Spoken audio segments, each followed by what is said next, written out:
I'm Greg Hyde, and I'm wearing two hats tonight. I'm the director of the Des Moines Public Library, and I'm also a member of the Des Moines Public Library Foundation. Tonight, we are midway through the 12th season of the AViD author series. Once again, you have the wonderful opportunity to listen, learn, and laugh at these free author events. The Des Moines Public Library Foundation is proud to support a program that is a true celebration of the written word and the authors who write. It's also a celebration of the moderators who speak and those who love to read, you in the audience, who love to hear authors talk to you and tell of their experience. In addition to the generous sponsors that make the author series possible, we would like to thank the many community organizations who partner with us throughout the year. Working in tandem with the Des Moines Public Library, these sponsors and community partners increase the library's ability to promote the events and expand our outreach throughout the greater Des Moines area.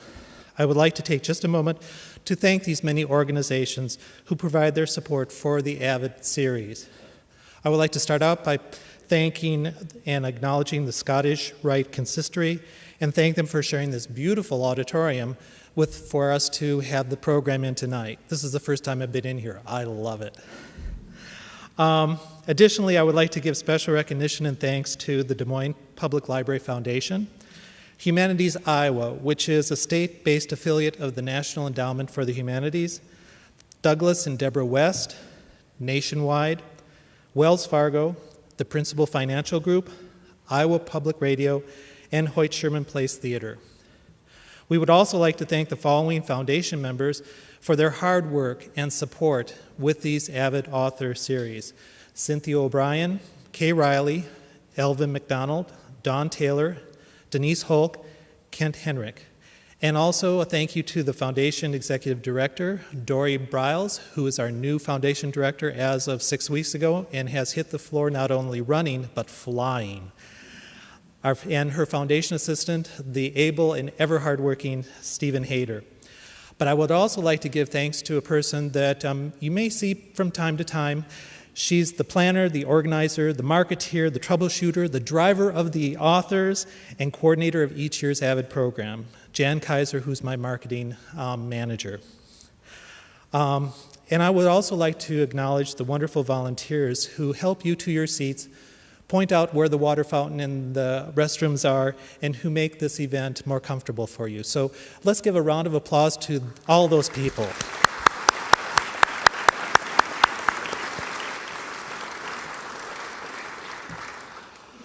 On somewhat of a serious note, we know that Des Moines loves writers, and we know that Des Moines residents love the library and support it. However, given the current budget cuts that our city is facing, the Des Moines Public Library has faced the same cut as all the other departments within the city. The Des Moines Public Library has been cut $500,000. This means that we will have to reduce the hours of operation of many of our branches, reduce our programs, and reduce some of our services to you. The nonprofit Des Moines Public Library Foundation advocates for and provides financial support to the library beyond what our tax dollars and our tight city budget can provide to the library. The foundation raises money that helps make possible library programs like AViD, author award programs, the summer reading program, which is so valuable for the children and the teens throughout our city, and they also raise funds to provide new computers for the library, etc. So I would like to ask any and all of you tonight, if you are in a position to support the library, please do so by giving any amount that you can to the Des Moines Public Library Foundation. No matter what the amount, it can make a difference whether that child has a new computer or an old computer that doesn't really bring them to their homework assignment. At this time, a few housekeeping things. Please turn off all electronic devices. And as my mother reminds me every time that I speak to the group, all communication electronic devices. We don't want you turning off your pacemakers or any other necessary things. At the end of the program, Mr. Berry will be happy to autograph books that you have brought or books that you can purchase through the bookstore. There will be coffee, tea, and refreshments, compliments of the Library Foundation, in the lobby right outside the door after the program. The library is offering also these wonderful, sturdy bags for $7 tonight. What a bargain. These are much better than those that you get at the grocery store. They're not flimsy. But anyway, for $7, you can purchase one of these bags to commemorate the event, and also it does go to provide more funding for the library. Please note that inside your programs is an evaluation form. If you have any questions for Steve tonight, please write down the question on the piece of paper and hand it to one of the ushers who will bring it up. And Steve has just mentioned that he loves questions. Please ask him questions. He likes to answer what you want to know. So be vigilant, give him a lot of questions.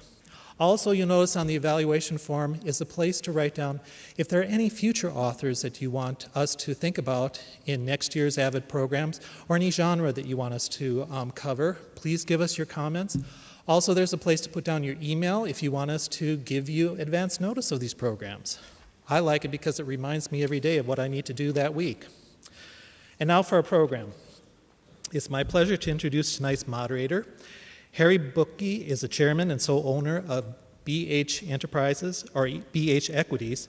Prior to forming BH Equities, Harry served as the senior vice president and general counsel of the national real estate development and syndication firm based in Des Moines. He was also responsible for the reconstruction of the historic Masonic building into the Temple for the Performing Arts, my neighbor at the downtown library. Mr. Bookey was awarded the Des Moines Business Records Entrepreneurial Spirit for his involvement, and he received many historic rehabilitation awards for that endeavor. Harry Bookey serves on the Multifamily Advisory Council and has served on the board of directors of numerous businesses and charitable organizations throughout Des Moines. Harry Bookey and his wife Pam have 3 grown children and reside in Des Moines. So here we go. A true supporter of literature and the arts, he will be your moderator for tonight. Ladies and gentlemen, please join me in welcoming Harry Bookey to be your moderator.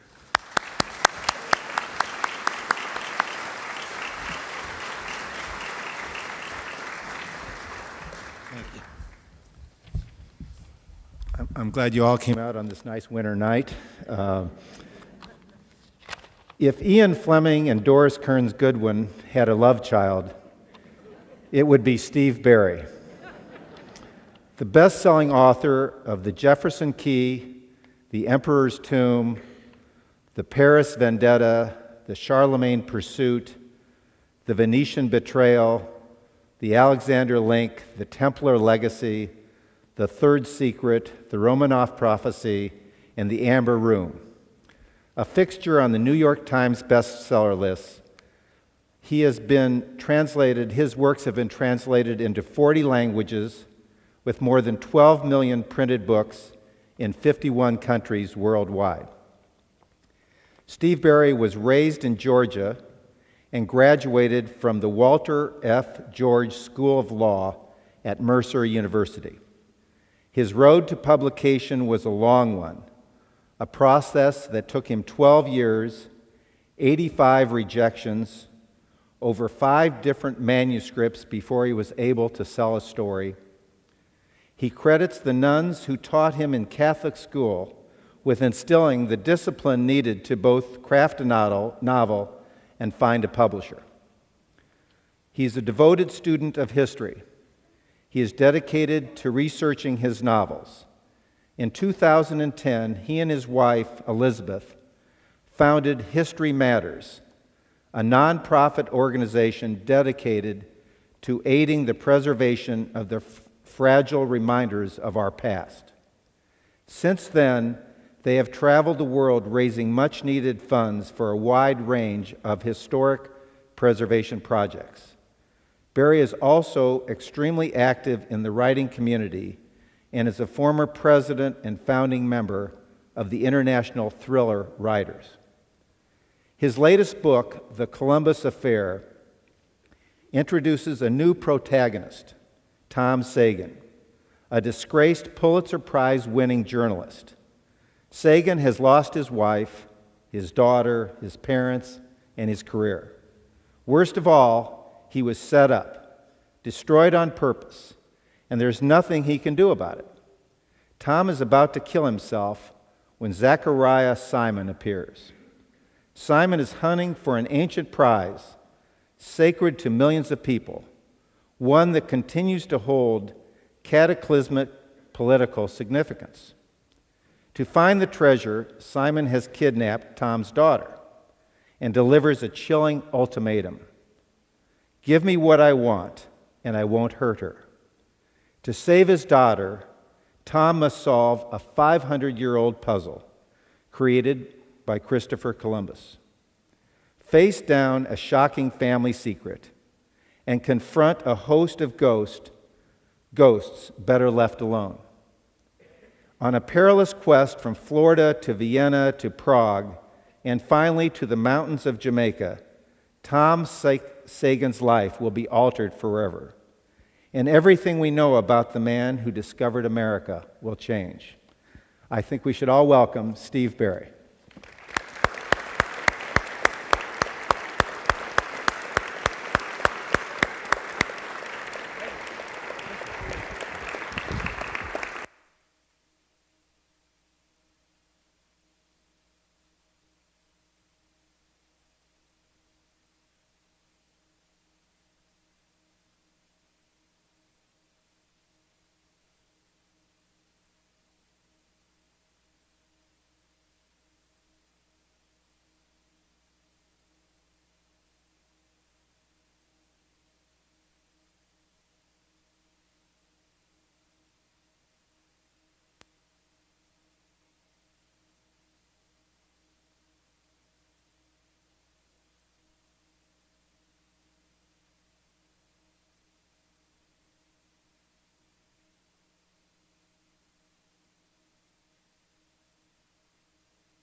Purpose. How about that? Now you can hear me. Now, all right. Did you hear anything that I said? You did, but they didn't back there. I'm going to talk to you a little bit about how I got here, from Florida to here. And it wasn't on an airplane. It was a little bit different. It was a little bit different journey for me to get here. And then after that, I'll tell you a little bit about the Columbus book, and then I want to take questions. So if anything occurs to you while I'm talking, write it down. I love questions. Don't be bashful about it. I was telling you that I was 35 years old when I wrote my first word. I was a trial lawyer. I was a divorce lawyer. I did about 10,000 divorces. I was a criminal defense lawyer. I was anything having to do in a courtroom. So I saw people pretty much at their worst, when they're in their worst situations. So I started writing to escape that. I started writing to get away from that, to go into some other world. And I always like action, history, secrets, conspiracy, international settings. I love that stuff. I mean, it was great stuff. So, of course, that's what you gravitate to write. I teach all the time, write what you know is horrible advice. It really is. It's terrible advice. Don't ever do it. Write what you love, okay? If what you know and what you love are the same thing, you're in great shape. If it's not, pick the one you love. You're going to be much better off in the long run. Okay? So I love the action, history, secrets, conspiracy, international settings. So I sat down and I wrote a book. And when I got done, it was about that tall. That shows you how bad it was, doesn't it? It's 170,000 words. It's about almost a book and a half of what you've got there with you, with this book right here. And it was just awful. I mean, it was terrible. It was the worst thing you ever read. I managed to do something that it's impossible. I wrote an entire book in passive voice, which is impossible. How do you write the entire book in passive voice, to do? But I wrote it like a lawyer. You know how lawyers write? You got lawyers here, by the way? Any lawyers? I can talk about them because I'm one. I'm a recovering lawyer. Lawyers say things over and over and over and over until they're true. Just keep saying it enough, it'll become true. Fiction writers say it once. Now, both of those are hard to do, but you don't want to mix them. Bad. I mixed them. But there was something about that manuscript, though, that is the greatest thing in the world, and I still cherish that manuscript. It sits about 5 feet away from me every day on a shelf. I see it every day. I stare at it. It's the most precious thing, and it's just something that I never can let go of. And you know the thing was? I finished it. I started it, and I finished it. 99.9% of all writers never finish what they start. That's a fact. They don't finish it. But I did do it. So what did I do? I wrote another book. It was horrible too. It was about 150,000 words long, so it's still awful. Wrote a third book, which wasn't horrible, it was just bad. And it was 120,000 words, which, is still a little long to do. And I figured out something that I didn't know at the time, that writing books is hard. It really is. It's very difficult. I was kind of cocky and thought, well, how hard could this be? Well, it is. It's one of the hardest things in the world that you'll ever do in your life is write. But here's the cool thing about writing. It's an acquired skill. Anybody can acquire it. It's not limited to anyone. Anyone can pick it up if you want to pick it up. That's the cool thing. I tell the story of a time. We had a lady, she was 68 years old. She lived in Eccles County, Georgia, which is about 3 counties over from us. Eccles County, Georgia has nothing there but about 1,000 people and about 10,000 alligators. It's a swamp is what it is. She'd never written a word in her life. She barely graduated high school, but she wanted to write a novel. She taught herself the craft of writing, and before she died, she published 5 novels for HarperCollins. It is an acquired skill that anyone can pick up if you want to pick it up. So I got myself in a writer's class down in Jacksonville, Florida. I went down there, and I went into a writer's group, and I went every Wednesday night for 6 years. You ever been in a writer's group? No? Here's what you do. You bring your chapter, and you read it out loud. And there's about 8 people. In our case, it was 4. 4 people in the group, and they destroy it. That's what they do. They take it apart. They take it apart by craft, piece by piece on craft. Not story, not that they don't like it. They talk about point of view and structure and passive voice and all these kinds of things they do. And if you go long enough, it's a marvelous thing, because 75% of what you hear in a writer's group is garbage that you should never remember as long as you live. Never. 25% is pure gold. Time teaches you the difference, and I learned the difference. And during the 7 years that I went, I wrote a 4th, 5th, 6th, 7th, and 8th manuscript. I was lucky enough to get an agent. Agent sent them off to New York, rejected 85 times. So you might wonder, how did I get here? What happened? That's why I said it was a sad tale. It sounds pretty enduring and sort of inspirational now, but at the time, it was pure misery to go through when you're getting 85 rejections. What happened for me is the world changed. That's what happened. Remember I was writing Action, History, Secrets, Conspiracy, International Settings? Well, here's the thing. It used to be called the spy novel. Spy novel was a big deal.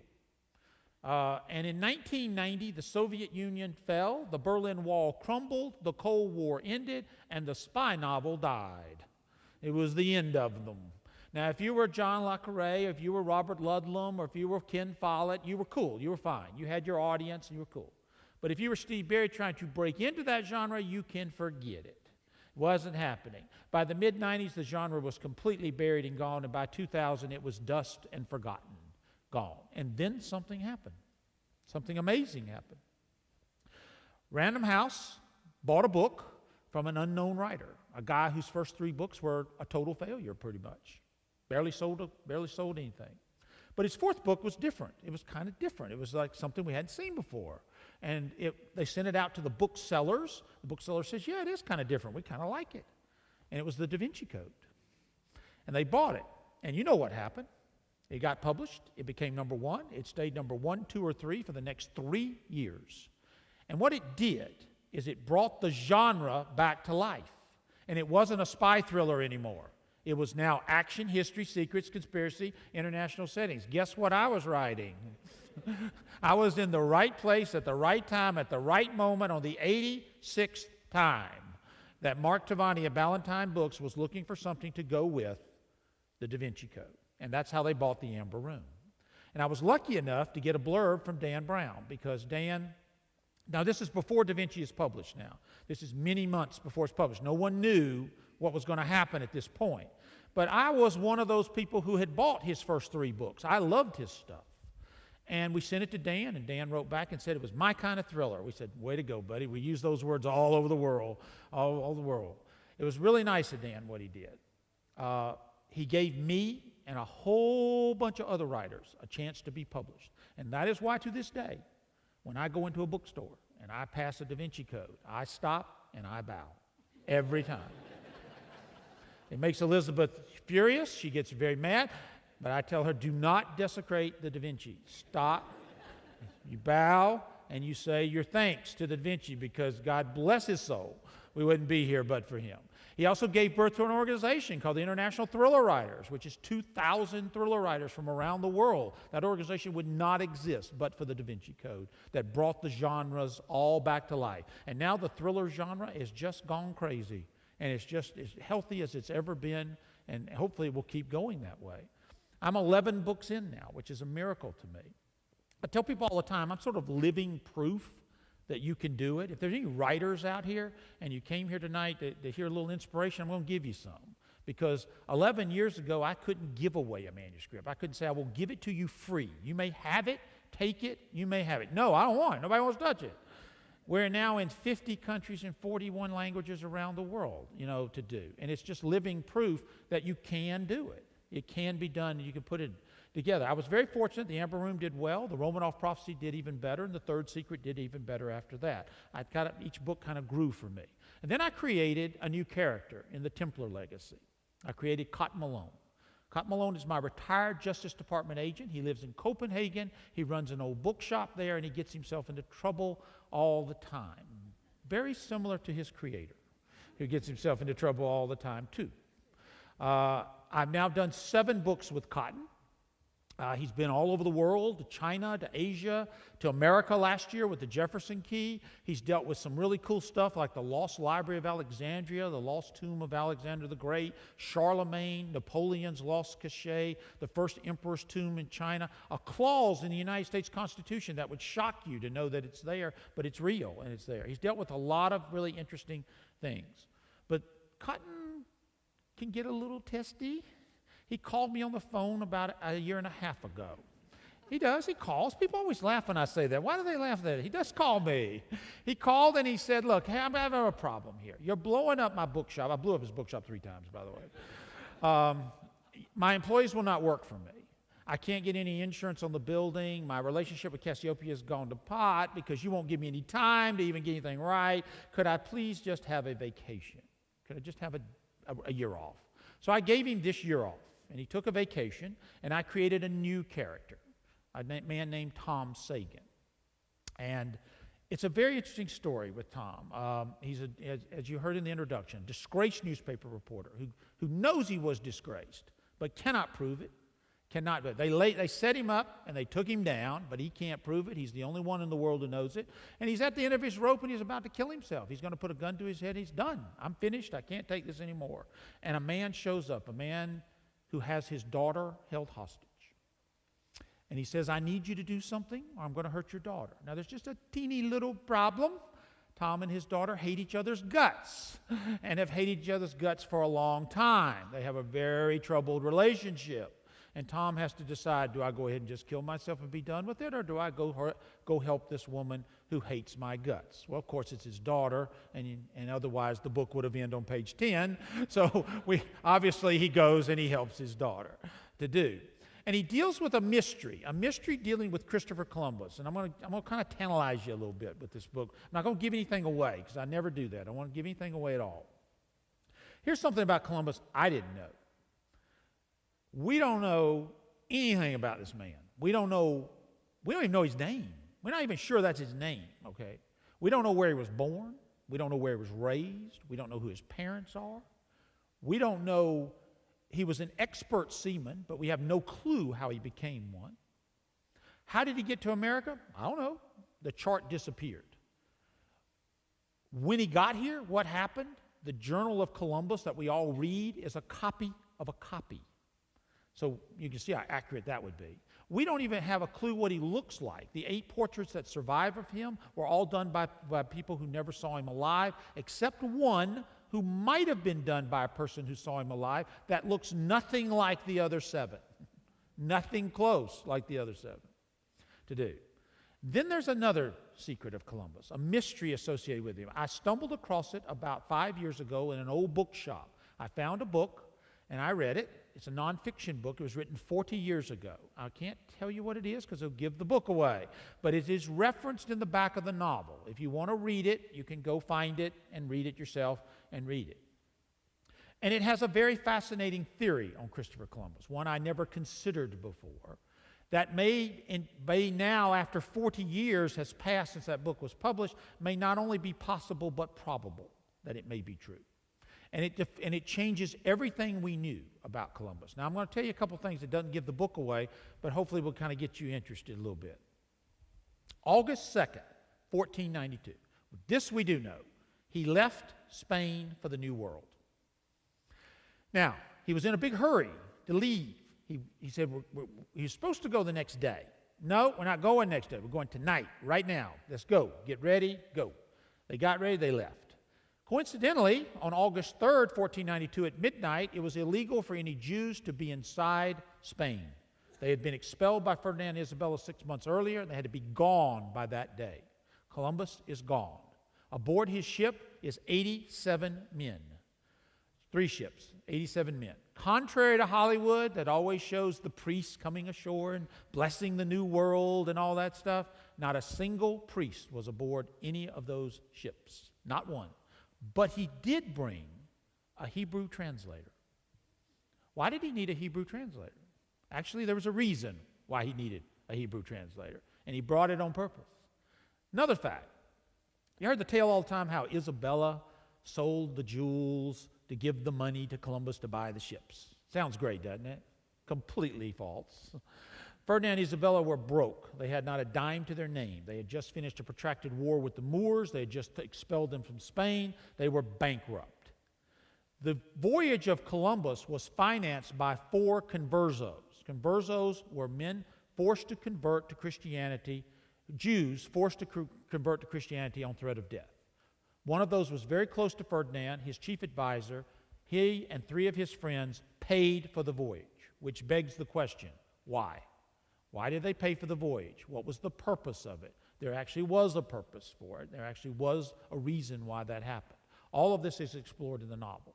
So I'm hoping I get you tantalized enough that you want to read about these things with Christopher Columbus. It's fascinating to me. I never realized any of this. I always thought we knew everything there was to know about Columbus. Columbus himself, during his lifetime, perpetuated the mystery. He rarely spoke of himself, and when he did, he contradicted himself. He spoke of his birthday twice in writing. He gave 2 different dates. So he was very cryptic about himself. He had 2 sons when he died. One was Italian, one was Spanish, and they both wrote a separate history of how their father came about. And all of that kind of got merged together in a big mesh of mystery. Now, we all understand that Columbus did not discover America, right? We all know that. America had been discovered by many other folks who had come here before Columbus. But what Columbus did is he put the New World on the map. He actually made it a destination, and he opened up the route from the old world to the new world. That's what he did. And he changed the course of human history. Everything changed after 1492. All of this is explored in the novel. You're going to learn a lot about Columbus that you didn't know, and I hope you know things that you'll be tantalized and want to go learn some more about. There's some books referenced in the writer's note that will send you in that direction if you want to read some more about it. Please do not read the writer's note first. I had a lady just cuss me out one day that it was in the book because it ruined the entire book for her. Of course, I asked, why did you thumb to the end and read it first? We put it at the end so that you don't read it first. It's designed to fill in the gap when you're done and sort of tell you what's real and what's not. It's not fair for you to read it and think something's real when it's not. Now, Cotton's not gone. Those of you who read my series, Cotton's not gone. He took a vacation. He'll be back next year. I'm writing that right now. Almost done. We stumbled onto something in England about 2 years ago. We were in a little village north of England doing some book work for the British publisher, and a lady started telling me about a local legend, a legend that I had never heard of before. And she was explaining it to me, and I kept asking questions, and it concerned the Tudors. It's an interesting secret and a legend with the Tudors, and by goodness, there was a novel in that legend, and it was fascinating. And the more that I've looked at it, it might also be true. There's always truth to a legend. Legends just don't come out of anywhere. There's a truth to it. And there's an interesting truth. It's a great secret associated with the Tudors. I think you're going to like it. It's called the Tudor deception. And it will be back next year with Cotton. And then Cotton will be back again in 2014 as well. After that, I'm not sure where we're going after that. We'll see. I've got to start working on that. But at least for the next couple of years, we have it down. So that's my journey. That's my books. And that's really what I came to tell you. So now I'd like to sit down and take some questions, and let's fire away and see what's on your mind and ask away. As I said, don't be bashful. Okay. The program here, our august author has said wants the audience participation. That's the program here, so we're not begging you, but we're asking all of you to think the kinds of questions that you want answered from Mr. Barry here. So I'm going to get it started, and I think Jan's going to collect the questions and bring them up to me. So fire away. We want. These are really fancy chairs. Yeah, they are pretty fancy. Yes, so we'll start off with respect to Cotton Malone, a featured protagonist in a number of your books. A reviewer said, Barry has created a marketable hero, a cross between a bookish Indiana Jones and a more sympathetic Jason Bourne. Hollywood must be paying attention. My question is, have you been approached by Hollywood? And if so, how do you decide what to do, and what's the concept there? Here's the thing about Hollywood.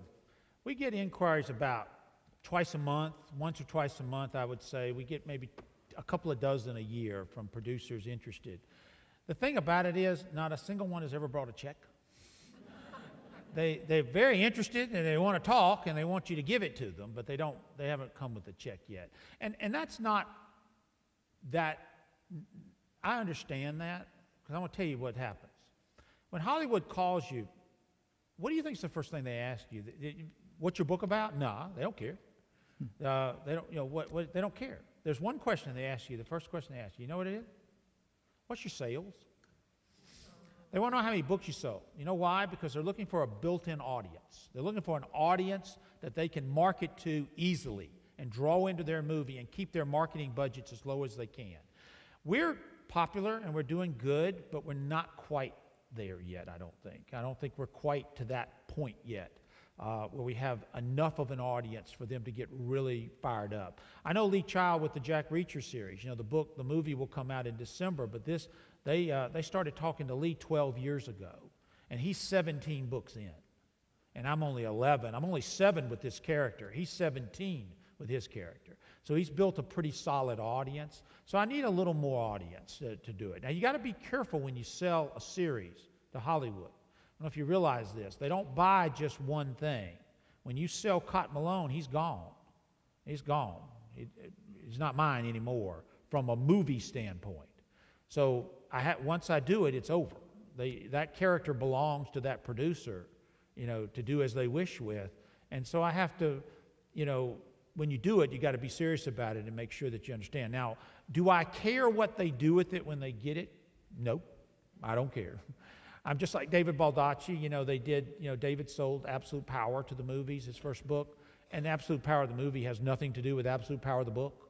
They're completely, Clint Eastwood stars in the movie as the old burglar, and the protagonist from the book's not even in the movie. It's a young lawyer to do, but it didn't matter. Clint Eastwood wanted to play the character, and like David says, every time I get upset about it, I go down to my basement, and then framed on the wall is the check, and I count the zeros.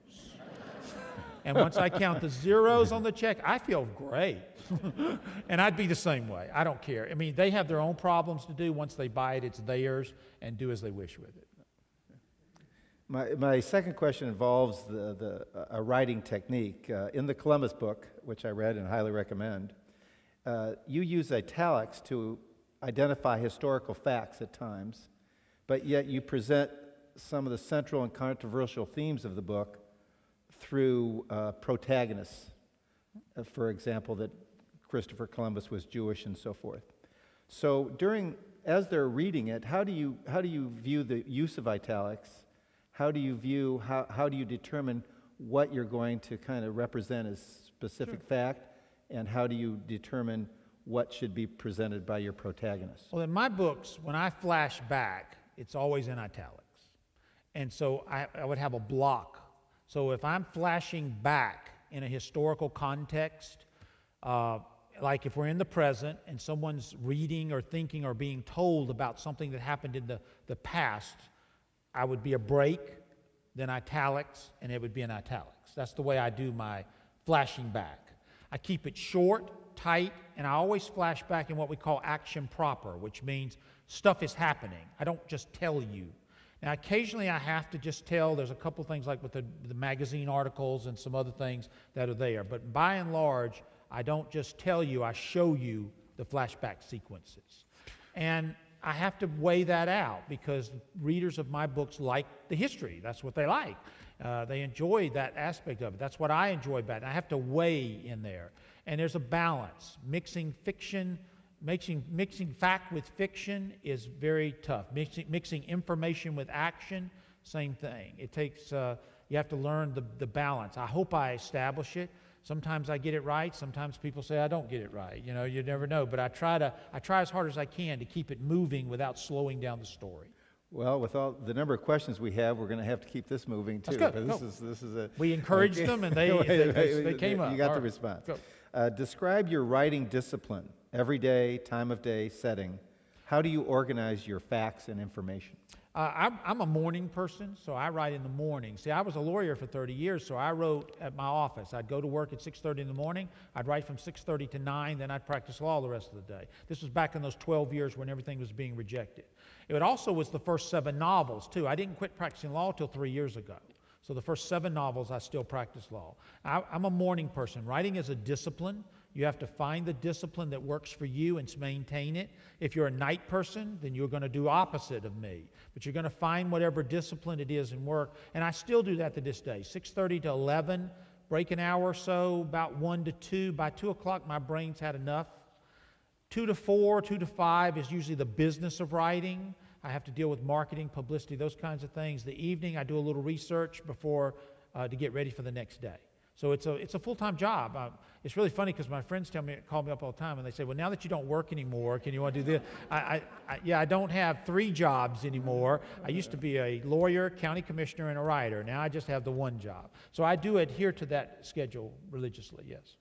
What is your take of recent Vatican events, conspiracies? It is cool, isn't it? That is cool, isn't it?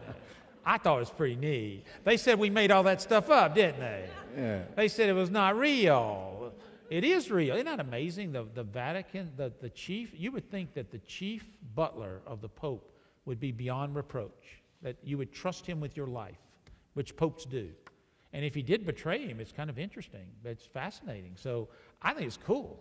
I mean, you know, to do. My third secret was my Vatican book. I got damned to hell in that book about 5,000 times, by the way, to do. That was my book, and this actually happened. We were at an event like this. It was about a crowd this big. And a lady stands up, and she just lays into me, and I could see it coming when she stood up. And she started saying, you know, how dare you? You know, the Pope would never do this. The nuns would never, no, the Virgin Mary would never do any of this stuff you have in this book. And I let her go on. And then finally she was done. I said, ma'am, I appreciate your opinion, and it's great, and I want you to have it. Let me just say this to you. God is an omnipotent being, and he created the entire universe, right? She said, yeah. I said, well, I think he's smart enough to know that I made it up. That the whole thing is not true. That it's all fiction concocted as a story. And I think he's got that. I'm pretty sure he's got that down to do it. But what happens is that book dealt with the difference between faith and religion. And there's a difference. It's the merger of the two that gets us into trouble. And it also deals with another notion. What would happen if God was not a flame-throwing conservative, but he's really a progressive liberal? What would happen? Right.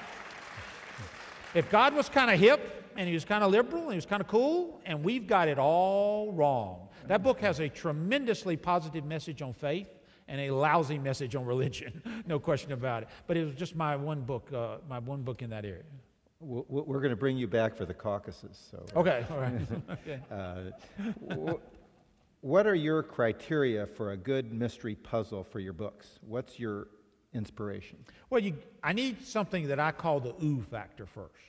If I say it, you say ooh. Like if I say Templars, if I say Tudors, if I say Napoleon, if I say Paris, Columbus, they're just words that you kind of go immediately, they attract your attention.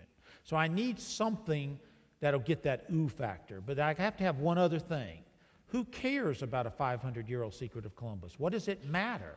I have to have a so what. It still has to matter today.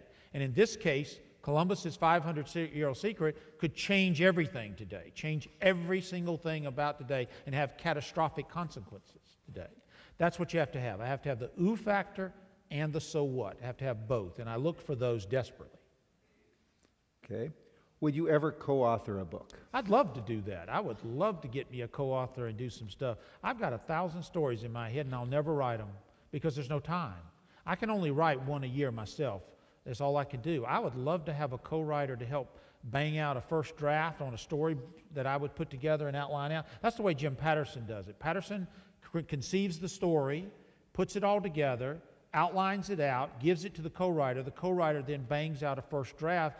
Patterson then takes it, edits it. In fact, the co-writers will tell you that he drives them up a wall. He's so involved in everything, all over it. And it's a collaborative effort. It's like Steven Spielberg. He doesn't set the lights. He doesn't fix all the costumes. He doesn't do all the little details, but he makes sure they're all done to his specifications. And when you're done, you've got a Steven Spielberg movie. And I would like to do the same thing. There's several other genres I'd like to write in, but I'll never have the time. Now, whether I'll ever get that chance or not, I have no idea, but I wouldn't be opposed to doing it. Now, as I said, it would be a joint venture. I would never hire someone to write a book and put my name on it and they wrote it. I would never do that. And none of the co-writing people that I know do that. Cussler's involved in his process. Patterson's involved in his process. My good friend Jim Rollins is getting ready to do it. He's heavily involved in his process to do. Okay, we're going to leave the literary world for just a moment. Tell us a bit more about your history foundation's focus. Is it directed at saving, preserving U.S. sites? How does it differ from the National Trust for Historic Preservation? Well, we're actually working with the National Historic Trust on several things. We're going to be working and partnering with them on doing some things. We're just a grassroots effort trying to help. You know, historic preservation is all about local communities. If you're waiting for the government to do it, if you're waiting for the state or the federal people to do it, it ain't going to happen. It's up to you. It's up to us. We have to do it. It has to be done at a local level. There's no other way around it. I was a county commissioner for many years. I know there's not 5 cents for historic preservation. There wasn't in our budget, not 5 cents for it to do. And if there is, it's the first money you're going to cut when the time comes to cut. So we have to find new ways to raise money for historic preservation. It's important to us. We can't just lose our heritage. We were talking to an archivist a few years ago, and he told me, do you realize that there's millions of documents in our archives all over this country, and every second of every day, another word of ink fades away? Every second, another word fades away, and you can't read it. Another word fades away every second, all the time. We're losing information. We're losing our heritage every second of every day. So Elizabeth and I decided to do something about it. What can we do? Came up with History Matters, and it's a partnership. We come in and help communities raise money. I'll give you an example. We did it in Houston, Texas. We went down there 2 weeks ago, and they found an old flag, the very first City of Houston flag, in a garage. A guy had it in his garage, believe it or not, and it's in bad shape, as you might imagine. So they put it up in this glass case, and they need money to restore it. It can be restored, and it has great historical significance to the city of Houston. So what they did is they went out and they sold 200 tickets to a lunch for me. 90% of the people who came to that lunch didn't have a clue who I was.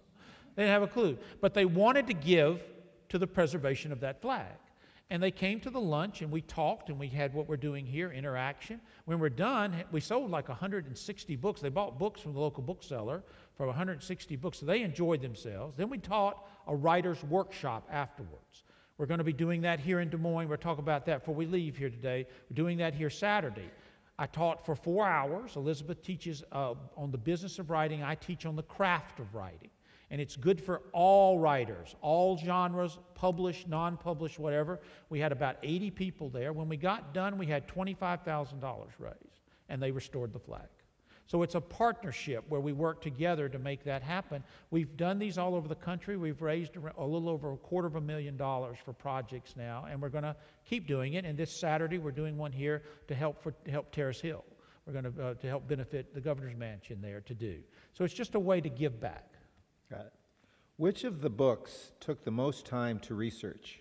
Which of your books is your favorite, and why? I'd probably say The Amber Room took the most because there was nothing on it. I wrote that book in 1995. It was one of the 8 that I wrote during the time when I was being rejected. In 1995, there was nothing on The Amber Room in English. Zero. I mean, zip. I had to go to Russia. I actually had to go to Russia. I spent several hours with the chief restorer of the Amber Room, and he taught me everything that's in the book about the Amber Room. I didn't have a clue. In fact, I had written the book and had it all wrong. I remember explaining he said, tell me about the story, and I told him, and he goes, net, net, net, net, net, net. And I didn't know he could speak any English. He said, all wrong, all wrong, all wrong. You know, he says, all wrong. And then he proceeded to tell me how wrong I had it. And he was right, and I went back home and rewrote the book. That was probably the most difficult. And my favorite, though, now I love all my children equally. I do love them all. I think a writer ought to say that their favorite book is the one they just finished. If they don't say that, there's something wrong, because that's the one where your craft better be the best, because you're learning a little more every day about the craft of writing, and hopefully your craft has gotten better with each book. Hopefully you have. At least in your own mind it better. So I would say The Columbus Affair would be my favorite at this moment. Now, you ask me that a year from now, I'm going to give you another answer, to do. But you should say that. It's the last. Remember, with writing, here's the thing. What you write today is better than yesterday, and what you write tomorrow is better than today. That's as good as it gets. It doesn't get any better. And it just gets a tiny little bit better. If you read that first manuscript, that 170,000-word manuscript, and you read The Columbus Affair, you'd see what I'm talking about. There's a huge difference between those two manuscripts. And it's just the craft that I learned. And I say all the time when I'm teaching, it's not that I'm an expert or that I know anything. I'm not. I'm just a guy that knows a little more than I knew 22 years ago. So I'm just comparing me to me from 22 years ago to do. And so, Columbus Affair, I would say right now. Okay, this is from somebody that's obviously read a number of your books. Do you want Gary to follow in Cotton's footsteps? Well, that's a good question. We're going to explore that next year, actually. Gary's back next year in the Tudor book, and we're going to explore his and Cotton's relationship. And who knows, one day, you never know. That's a possibility, that he could move on in that direction. Yeah, that's very possible. Do you find it ironic you are in a Masonic temple now? No. I've never been mean to them on anything. I've never done anything. The Templar book was a good book. It talked about it very well. No, I think, not ironic, but I think it's pretty cool. I've never actually been inside one before. So this is my first time inside a Masonic temple. So I've been looking around at all the emblems and all the stuff up on the walls, some of which I recognize. So I've been kind of paying attention to that a little bit. I think it's cool that I'm here, yeah. Okay. These chairs particularly are really cool. Yeah. Yeah. Who do you consider a contemporary in your genre? There's lots of them. Certainly Clive Cussler is the dean of our genre. I would say he's the senior member. Dan, of course, probably is the most popular dollar-wise, sales-wise. I'd say Dan Brown would be. Jim Rollins, certainly in my genre. Joe Fender would be in the genre. Mm-hmm. Doug Preston and Lincoln Child would be in the genre. Chris Kaczynski would be in the genre. And Raymond Corey, of course. Yeah, Raymond would be in the genre. There's several of us that would be in. There's probably about 10 or 12 of us in this particular realm of history, secrets, action, conspiracy, international settings, that kind of thing. Do you do all of your own research? Yes, I do everything myself. There's no way that I could get anyone to do it, because when I go to do it, I don't know what I'm looking for. I discover it in the research. I actually do, so there's no way I could explain it to anybody. So yes, I have to do all of it myself, and I use about 300 to 400 sources per novel. This one, about 300 books on Christopher Columbus. And if you read 300 books on Christopher Columbus, you will truly see how little we know about him. They all conflict so horribly with each other. Probably have 100 different names for his father, and it's just beyond belief how they conflict. So yes, I do every bit of it myself. I do most of it in a gigantic used bookstore in Jacksonville, Florida, called the Chamblin Book Mine. It's huge, and he has a massive history section in there, and I go in there periodically, and he's always refreshing it. There's always new stuff in there. How much travel do you do in connection with your research? Have you been everywhere that cotton has been? Pretty much, except China. I didn't go to China. I could not get there. It's about the one place that I had not been, and I just couldn't do it. I couldn't get over there in 4 weeks, so I actually wrote that book not going there. But I had a couple of friends of mine who went, and they took me a zillion pictures, and they were observant, and I picked their brains when they got back, and I got a lot of the details from the book from listening to them explain to me things that they had seen while they were there. Yes, we travel at least one trip a book. This book, there was two. We went to Prague and we went to Jamaica. Now that sounds pretty cool, like, ooh, wow, you get to go to Jamaica and do research. It's not what you think, and not at all. It's extremely stressful. It's very tiring and very exhausting because we were in Jamaica 5 days. We were on a beach one afternoon for 2 hours at the end. We were done. We were going home next morning, and we were done. So we actually sat on the beach that afternoon. But you hit the ground, and I'm on a search, because if I knew what I was looking for, I wouldn't have had to come. There's no need to come. I would have already found it. So I'm actually on the hunt for stuff, things that I don't know are there, and it's a desperate search. And we set a 4-day limit when we're there. We kind of set a 4-day limit to do it. Otherwise, you'll waste a lot of time and energy. And we went all over Jamaica. We went to Spanish Town, which is really a rough place to be. We went to Kingston. We went up into the Blue Mountains. We went all the places tourists do not go. And it was really amazing. The Maroons figure into this story. I don't know if you know what they are. The Maroons are the only group of slaves in the Western Hemisphere who successfully won their freedom, fought and won their freedom. They're in this book. And they're still in Jamaica. Their culture is still there. They're very much like the Native Americans here. They have separate jurisdiction, separate land, separate everything. And we spent a little time with the Maroons down there, and they figure into this story. All of that's there. So yes, we do take the trips, but only when we have to. Why did you have Dorothea commit suicide at the end of Charlemagne? Boy, giving away a book, aren't we? Giving away a story. Since we're there. Well, she had to die. She was mean. I mean, she was a mean, evil woman now. I mean, there was nothing redeeming about that woman at all. I mean, I don't know of any redeeming social value that she had. Keeping her alive made really no sense. She was very conflicted, too. She was really messed up. She had a lot of issues. And so her dying seemed, appropriate. Plus, what was I going to do with her? You got to get rid of her anyway at some point. There was not much I wouldn't want to keep her around for any reason, to do. There's nothing. She was just really a mean, she was an amoral person. If you ever met an amoral person, they have no value system to violate. There's nothing they would not do. And there was nothing she didn't do, by the way. So yes, she needed to die a particularly gruesome death, yes. I'm glad we got that resolved. Yeah. Okay.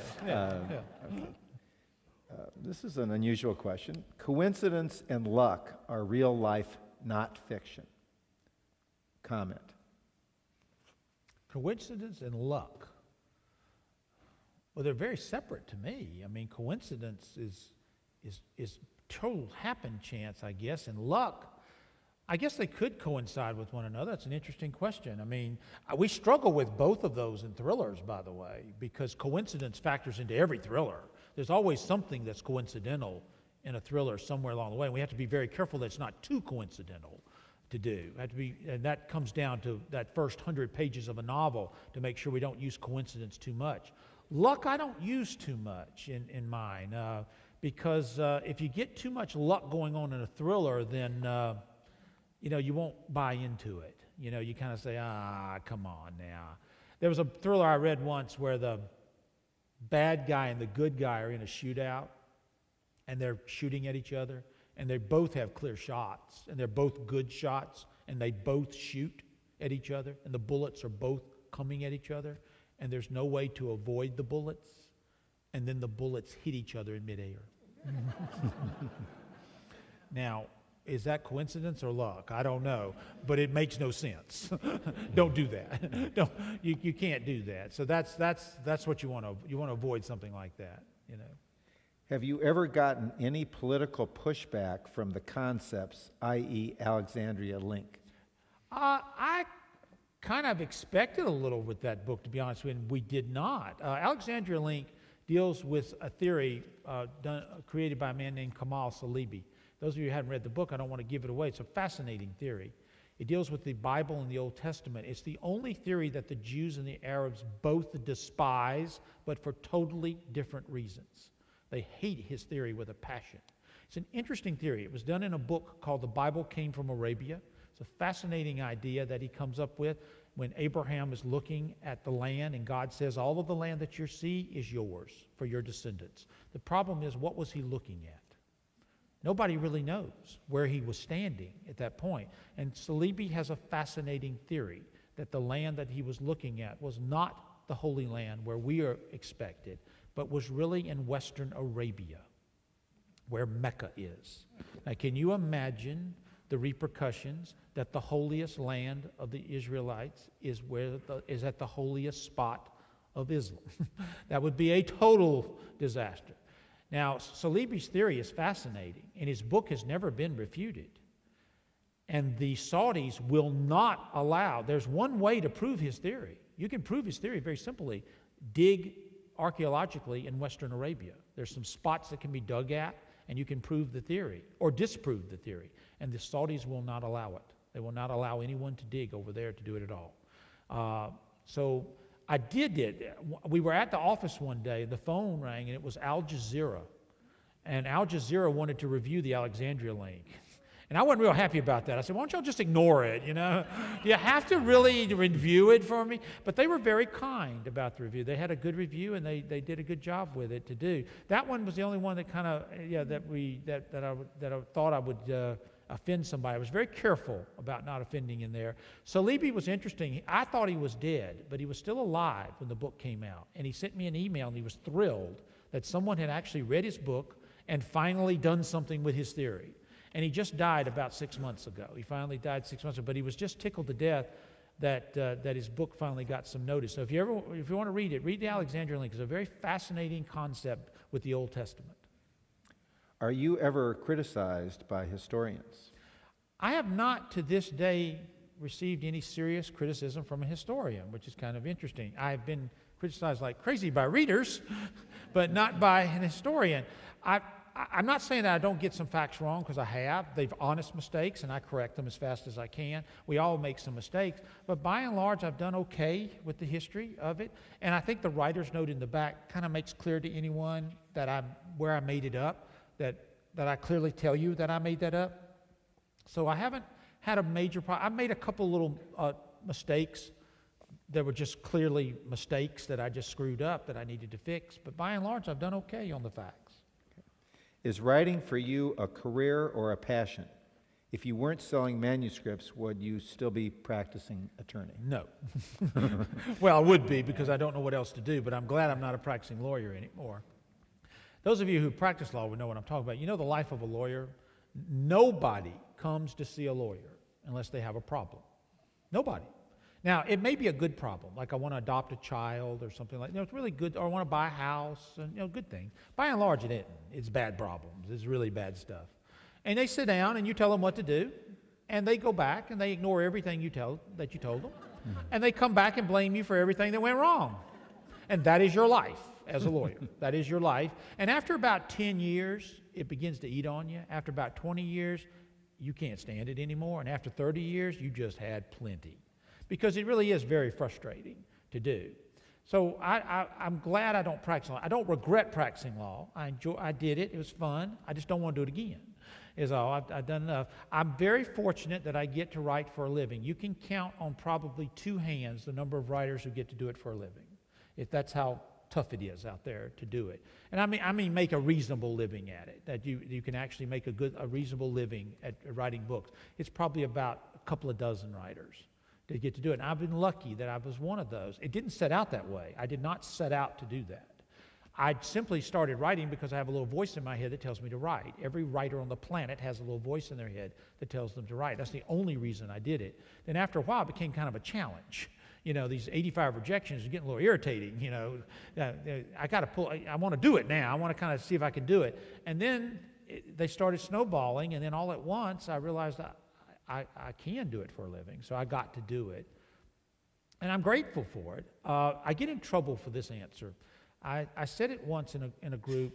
They asked me about writing, and I said, it's really not fun. And it isn't fun. I'm going to sit here and tell you, it's not fun. I do not have fun every day. I don't go, oh, gosh, great, I get to go in there today and sit down and type for 6 hours. It's so much fun because it's not. It sucks everything out of your brain that you've got, to get it out, because you have to make up every word, everything. And by the way, every word you make up must go with every other word you made up. It can't just be gibberish down on there to do it. So it's not fun, but I tell you what it is.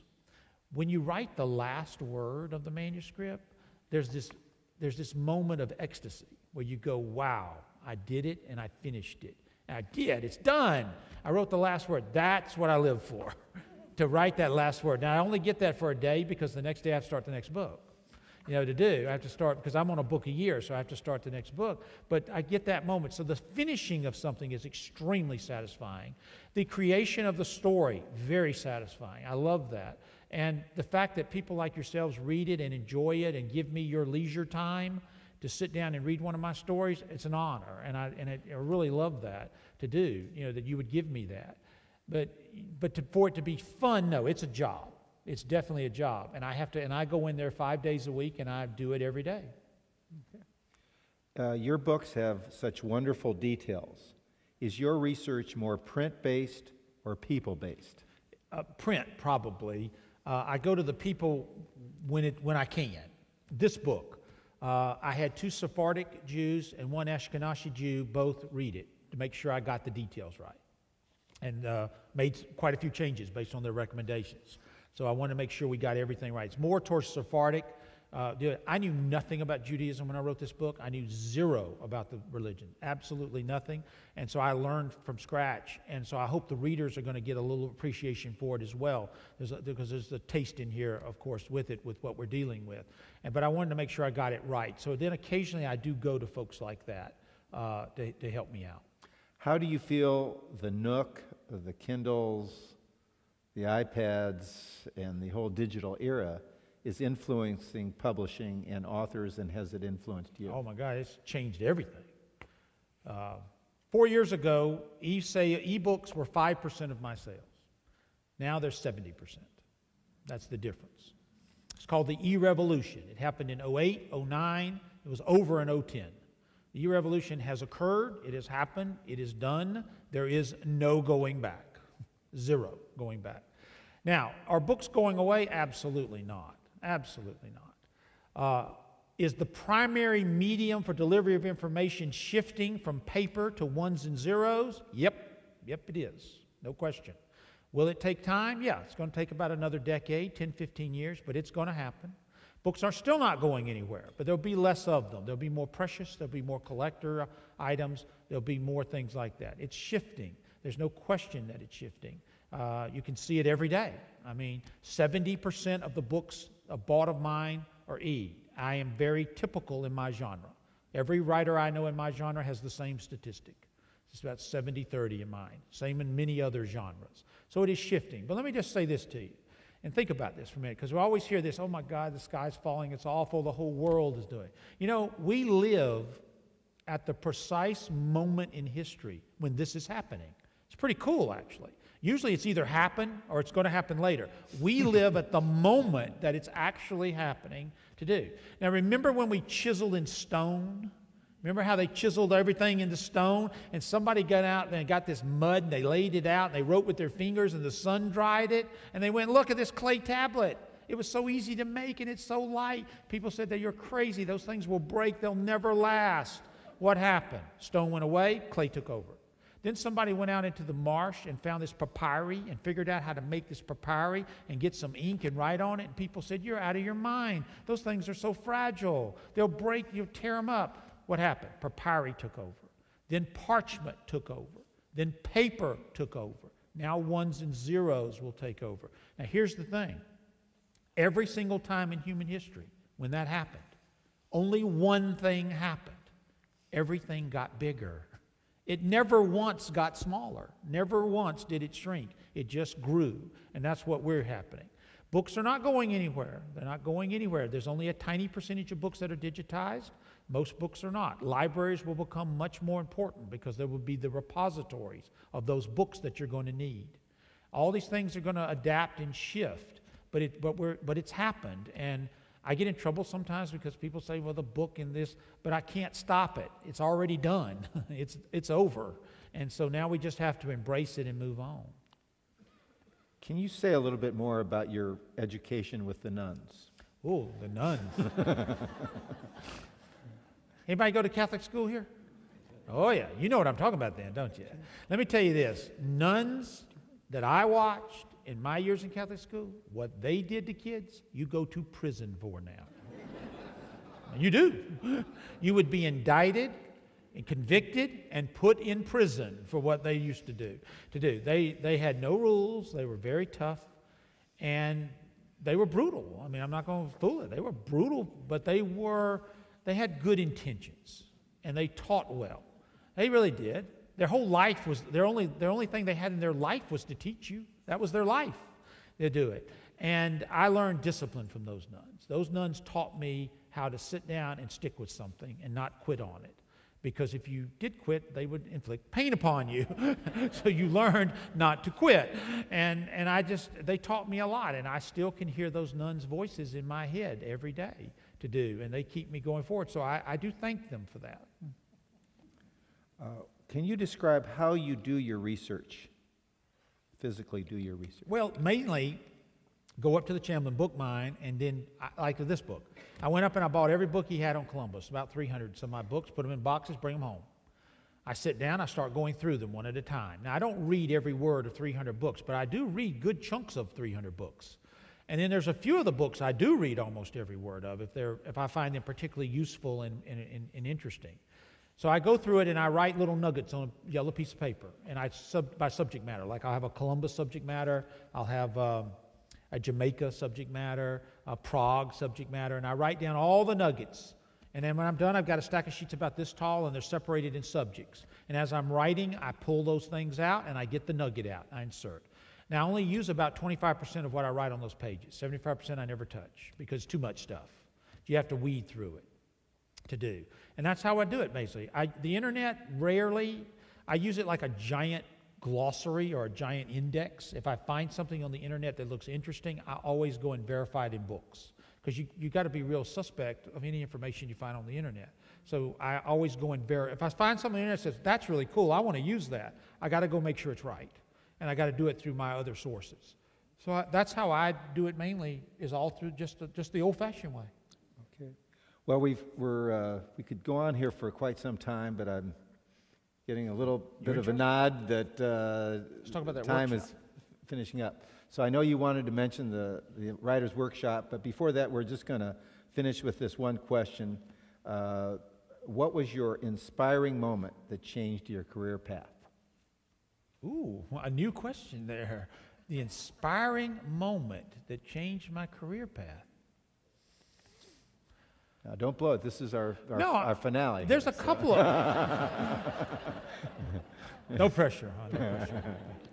Okay, there actually, I've never really thought about it before, but it probably was the moment. The first book I ever wrote, that horrible one, was a legal thriller. Because I wrote what I knew. I did. I wrote what I knew. The second one was kind of the same. And there was a moment in the writer's workshop that I was in, writer's group I was in one night. And I remember I was starting a new book, and I was going to do it again, the same thing again. And I read the chapter in the group, and I just didn't have my heart in it. And I just kind of read it because halfway through it, it hit me all at once. Why are you doing this? Why are you writing this stuff? You don't like it. You practice it every day. It's not what you want to do. What are you doing? And that was the moment I realized that you write what you love. And I shifted, and I wrote The Amber Room. That's when I shifted and wrote the Amber Room. And I shifted. And I remember driving home that night. It was an hour drive back home. I remember driving home that night and saying to myself, no, I'm not doing it anymore. I'm going to write this. This is which was a big deal, by the way, because the genre was dead. You know, at that time, legal thrillers were big. They were really big in the early 90s there to do. And I remember that moment, and that changed everything. The only other moment that would equal that was when I was a very young lad, maybe about 9 or 10 years old, and I read The Twisted Claw, which is a Hardy Boy mystery. I love Hardy Boys. I still do to this day. I love those things. But The Twisted Claw, I have one. It's not the one I read. I don't know what happened to it, but it's identical to the one I read. I found the identical one. And it sits right next to me every day. The Twisted Claw was action, secrets, history, conspiracy, international settings in a Hardy Boy mystery. And I read it when I was 9 years old. And that's the first time I acquired the love for those books to do. So there were two moments, really, where I got the first love, and then I realized that I'd forgotten that love, and I needed to go back to it. And it changed everything. And that's why I'm here today. Well, Steve Berry, you're a fascinating guy, and a fascinating writer, and we've all, I think, very much enjoyed your... Let me tell them a little bit about the workshop, all right? Let me tell you a little bit about that, because I do want to do it before I go. Any of you writers out there, please try to come Saturday, 10 to 2 at the main library. It's a great workshop. It's 4 hours. You're going to learn the craft of writing. We're going to talk about story structure, dialogue, point of view, all kinds of things. If you're writing for your children to read your memoirs later or whatever, all of it's important. We had newspaper reporters, magazine writers, published writers, non-published writers, whatever. It's a great workshop, and every dime that's raised there on Saturday will go to Terrence Hill. Elizabeth and I don't charge to come. We don't charge any expenses. We donate our time, and we pay our own way. So we're here to help raise money for it, and we need as many folks there to come out. Plus, you're going to learn a lot about the craft of writing. You're going to learn in 4 hours what I learned in 12 years. That's what we're going to whittle it down to. And I appreciate y'all having me here, and I've so enjoyed it, and I'll hang around and sign whatever you've got. Thank you so much.